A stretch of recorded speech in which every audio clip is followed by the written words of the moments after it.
Welcome back. This is Professor Serrano-Correa. This is Unit 3, Lesson 1. We'll be talking about optionals today.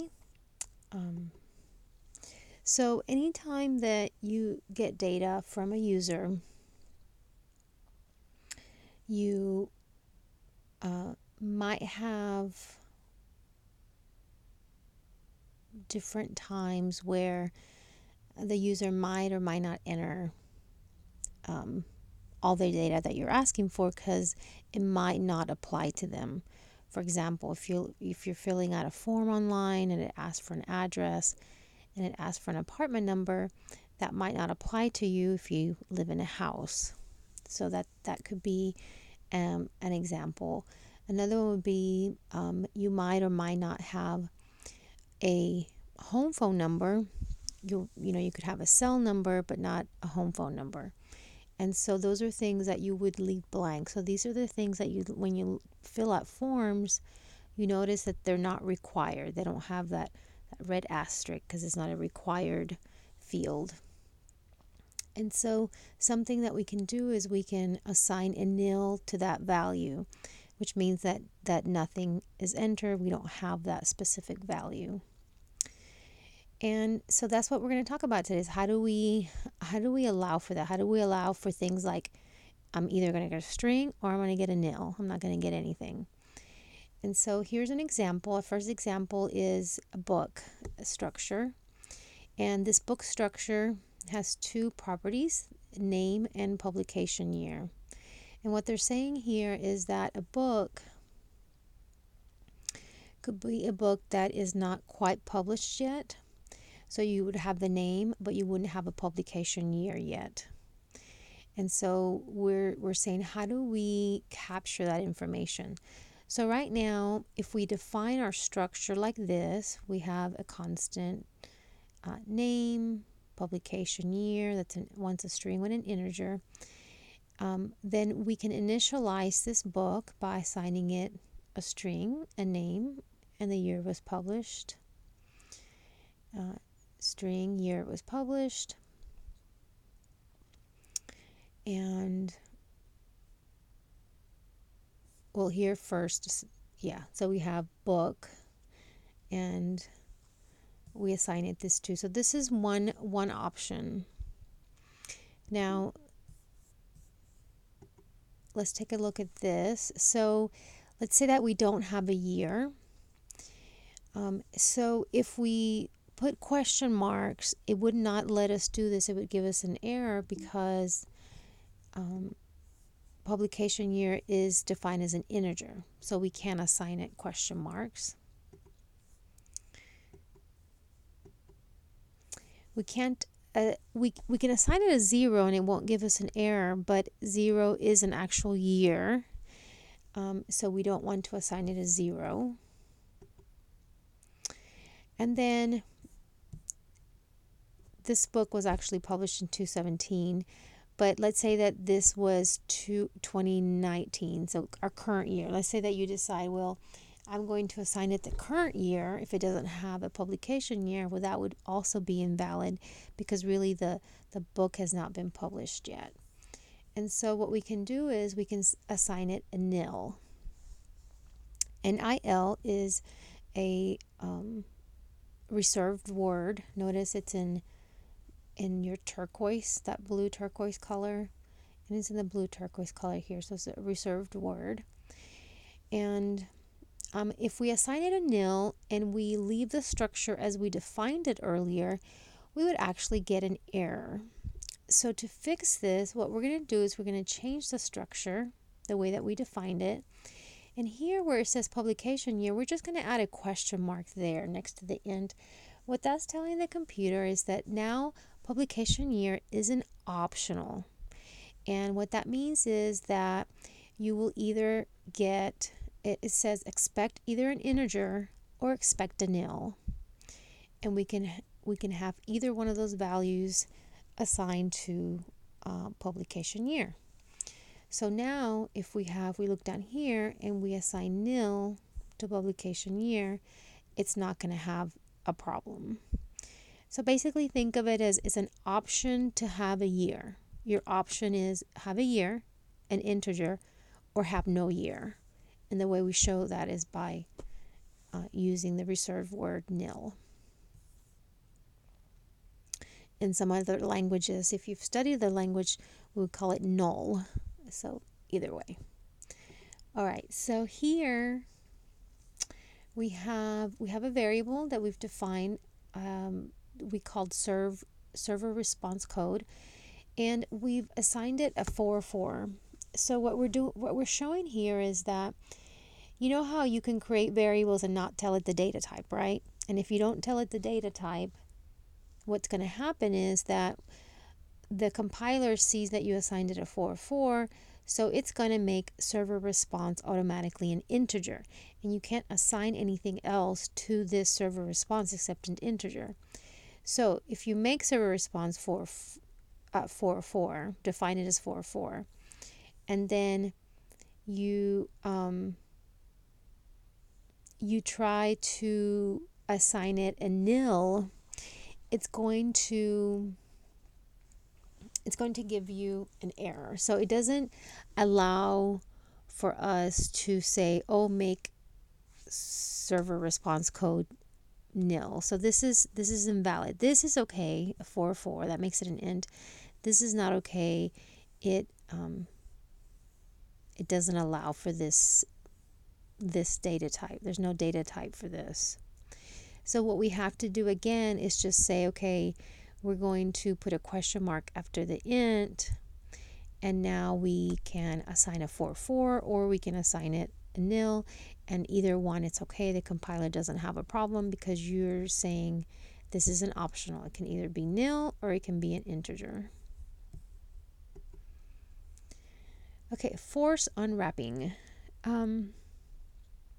So if you've got a publication year and you don't know, when you're looking, let's say you have a lot of different books with different publication years, and let's say you have a loop and you're going through all the books and publication years, and you don't really know if one of them is going to be a nil, you would get an error if you did something like this. So this here is just a constant. Any name you want to give it. Let's say it's unwrapped year is what they gave it. Could be the letter A equals. So if I assign this constant publication year, and with the exclamation point, and publication year is a nil, then this would give me an error. So basically what the exclamation point is doing is unwrapping it for you. So it's just giving you the value of whatever's in publication year. So what you want to do is you want to check always when you're dealing with optionals, you want to check to see if it's equal to a nil. If it's not equal to a nil, go ahead and assign it.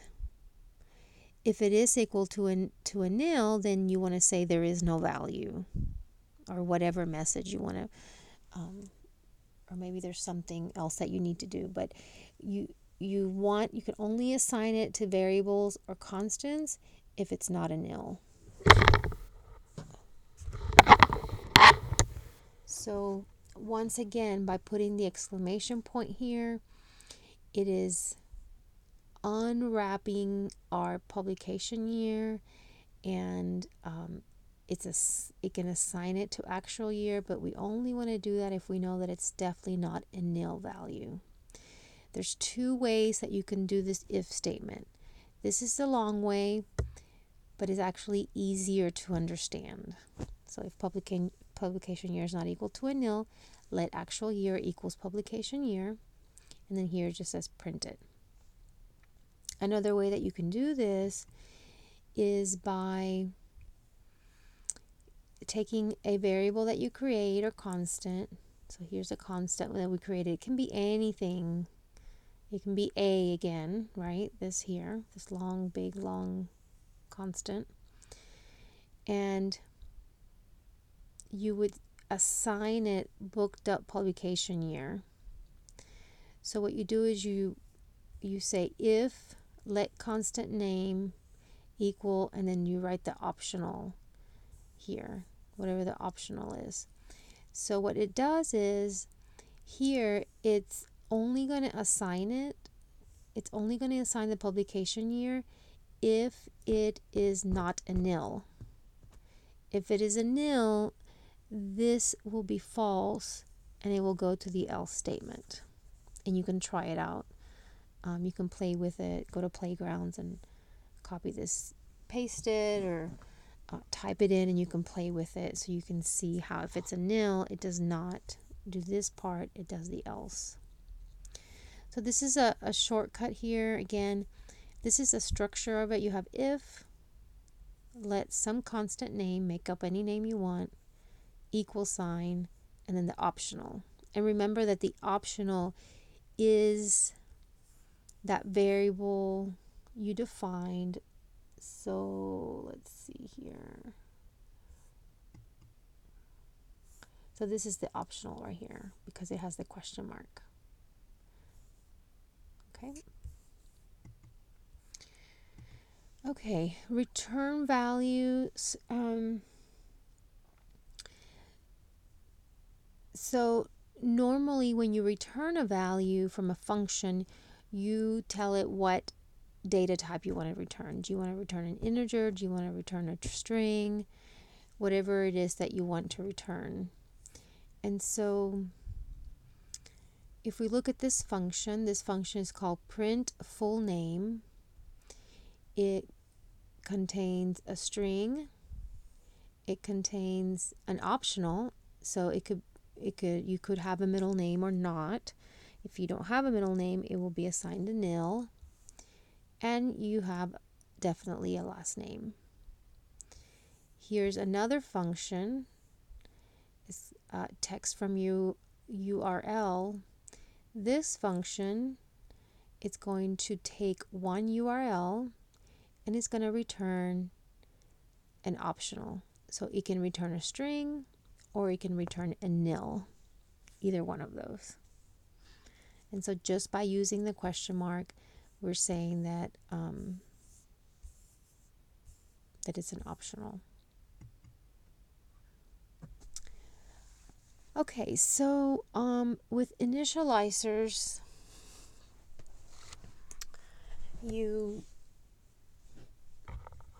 let's take a look at this structure. So we have a structure called toddler.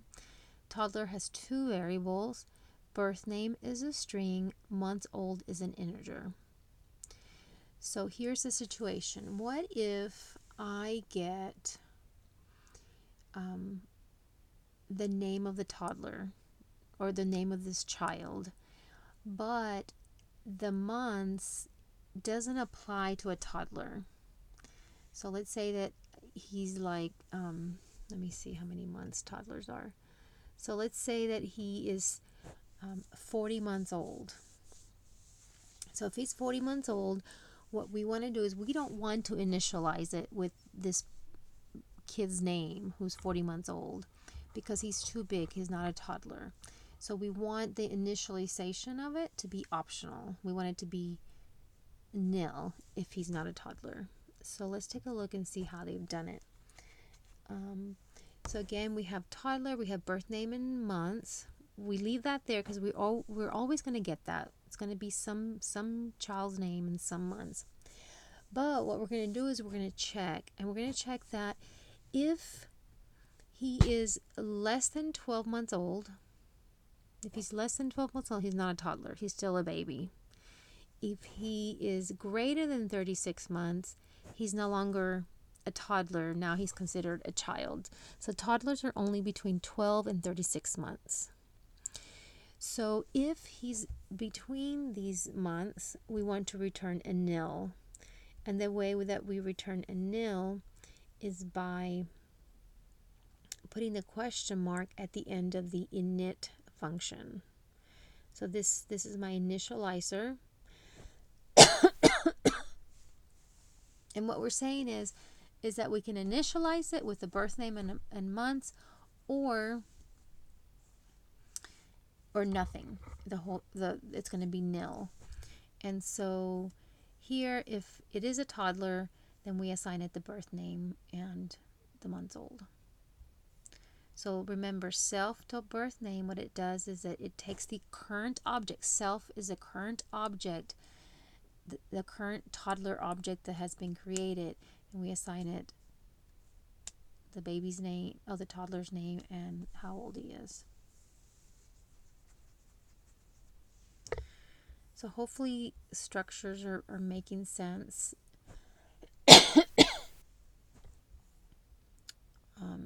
So it's a little review on your structures. Okay, so this is a shortcut of this. And again, I personally enjoy the long, I like the long way because it's easier to read. As a person who has to review code, I enjoy code that is easy to look at. So here so here is where we are creating what we call a toddler object. Okay, so remember, this is the toddler structure. Toddler. So this is our data called toddler. It requires two values, birth name and months old. So we're going to initialize it to Joanna. Joanna's 14 months old. And this creates one object, and that object name is possible toddler. So if I want to print the toddler's name, I would say print possible toddler dot birth name, possible toddler dot months old. Okay, that's how I access both of these. Okay, so I've created this here. Now what I'm doing, or what this code is doing, it's saying assign toddler. So this is another constant name. You just created a separate constant name. You're assigning it possible toddler. So you're assigning it this whole thing. So this is another object. Now you have possible toddler object and you have toddler object. And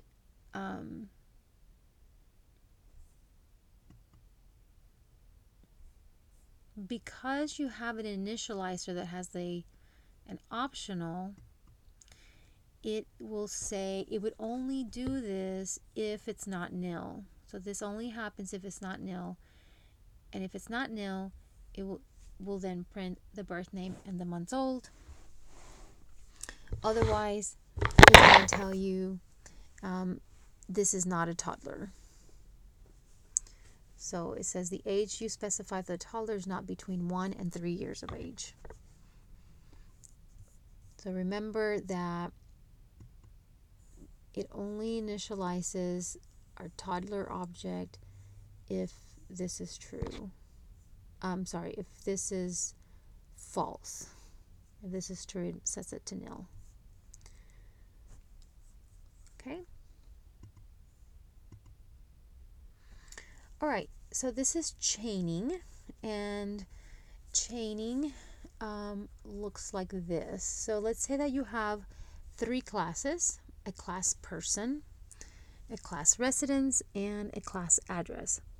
So a person has a residence, and a residence contains an address. And so we would say, okay, so person is has an age and has a residence. Well, he could or could not have a residence. So residence is optional. So residence could be nil. Residence just has one variable, the class address. And again, address can be nil. And then address can have a building number, it can have a street name, an apartment number, or all 3 can be nil. So if I don't have an address, if I'm homeless, I will then not have anything here. Or maybe I'm in the middle of moving, I don't have an address. So that means that my residence is going to be nil.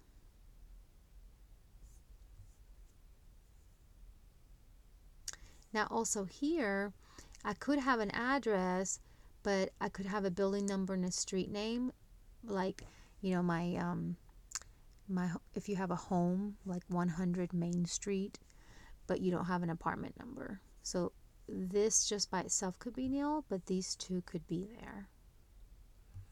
So this is what we call chaining. And so here we're saying, okay, if the residence equals person.residence, so if the person has a residence, and if the address has an address, because remember, person can have age and residence, but residence can only have address because it only has one variable. So if the person has a residence, if it's not nil, and the address is not nil, and the apartment number is not nil, then we're going to say that this person lives in an apartment. Again, if the person has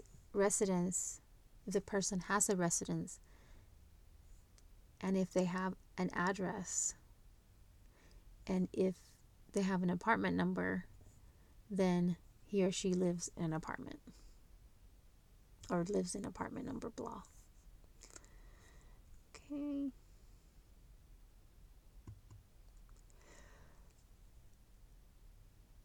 So this is the easy way to read. This is a shortcut, and I do not like this shortcut. You can look at it, and I won't test you on it, but things like this are, again, they're not good for code reviewing. When you go out and work in programming, if you ever do, it's just not good programming. But it's saying the same thing. So basically saying, okay, if you have a residence and you have an address and you have an apartment number, then go ahead and assign it to this constant and print out the apartment number. Don't do that. That's ugly. Okay. This is, that's her last slide. So one of the things I did want to say is that you want to use optionals, but you always want to check first if they're nil.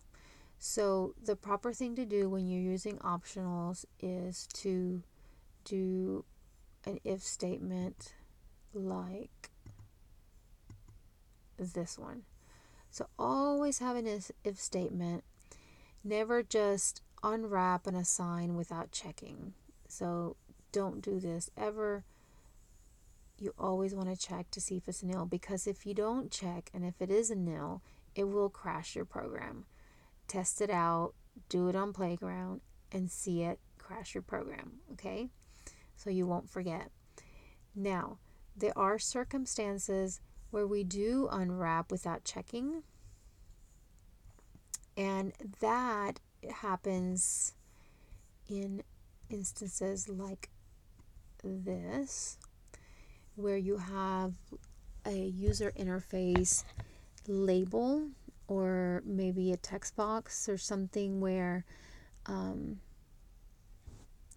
you have to initialize the object without giving it the value, but you know that soon after you initialize it, right? So as soon as, for example, a label, as soon as you initialize the label, you know you're going to put something in the label.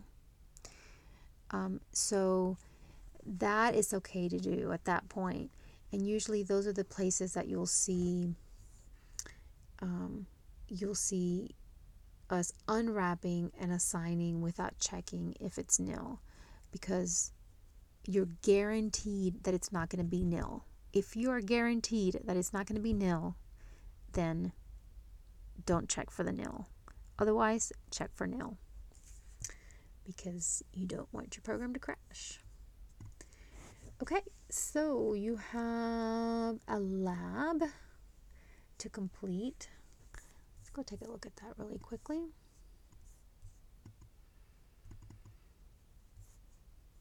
I'm not going to go through the lab. I just want to see how many exercises you have.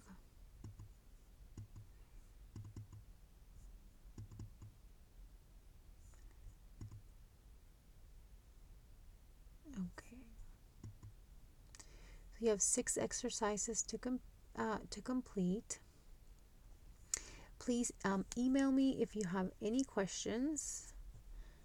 I know that after you read this, it can be a little difficult to decipher what is actually wanting you to do. So if you have questions, email me.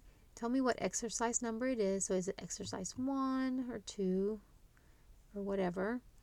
And then notice here where it says failable initializers. If you have questions, go back to that section in the book or here in the video. Functions and optionals, again, that's a section in the book. You probably want to look at that. So when you send me questions, tell me which exercise and which of these sections, or if it's all of it. Okay?